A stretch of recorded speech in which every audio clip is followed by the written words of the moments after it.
C'est au lendemain des élections de 2010 qu'il a été demandé à l'Assemblée nationale, dont j'étais membre, de modifier la loi de la presse, de modifier le projet de loi sur les manifestations et les réunions publiques, si ma mémoire est bonne.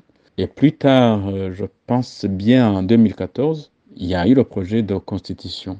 Ce projet-là qui accordait un troisième mandat illégal à feu Pierre Nkurunziza. Je vous fais une anecdote. Je me rappelle par exemple que dans le projet de loi sur les manifestations et réunions publiques, le ministre de l'époque, Edouard Ndoumane, a proposé que toute réunion d'au moins 5 personnes devait être autorisée par l'administrateur communal. Vous imaginez. Et quand on lui a posé la question de savoir si même pour une réunion de mariage ou une réunion pour préparer les vœux de deuil partiel ou définitif, qu'il fallait finalement l'autorisation aussi de l'administrateur communal, il n'avait pas de réponse. Mais fort heureusement, pour ce projet, nous sommes parvenus à faire passer une bonne partie des propositions de la société civile, non sans nous créer des ennuis sérieux au sein des radicaux du parti. Évidemment, tout ne s'est pas bien passé pour tous les projets de loi.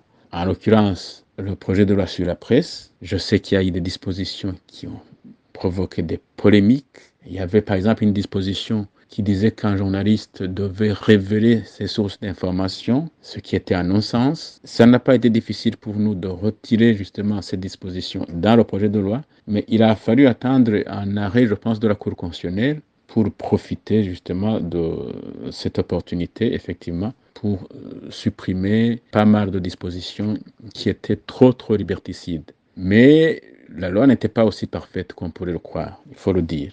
Si ma mémoire est bonne, en tout cas jusqu'en 2015, je crois que ce projet de loi n'était pas encore signé par le chef de l'État de l'époque. Après, il y a eu la Constitution, le projet de Constitution de 2014, qui, à la grande surprise, ou plutôt à la grande déception des radicaux, n'a pas été voté. La suite, vous la connaissez. C'est la crise, c'est la guerre, c'est l'exil de pas mal de gens. Et je crains que la situation va perdurer, peut-être jusqu'au jour où le régime comprendra ou sera peut-être obligé de comprendre que les ASBL ou les partis politiques ne sont pas des ennemis à abattre, mais qu'ils sont plutôt des partenaires incontournables dans tout État qui se veut démocratique. Je pense que personne ne me contredira si je rappelle que la Ligue ITK, par exemple, a joué un rôle important dans l'avènement de la démocratie dans les années 90, qui pourra nier aussi le rôle des médias indépendants pendant le processus de négociation et les élections de 2005, des élections qui ont permis la victoire du CNDD-FDD. N'est-ce pas la même société civile qui, aujourd'hui, plaide pour le respect des droits des prisonniers, y compris les droits d'un certain Alain Guillaume Bunyoni?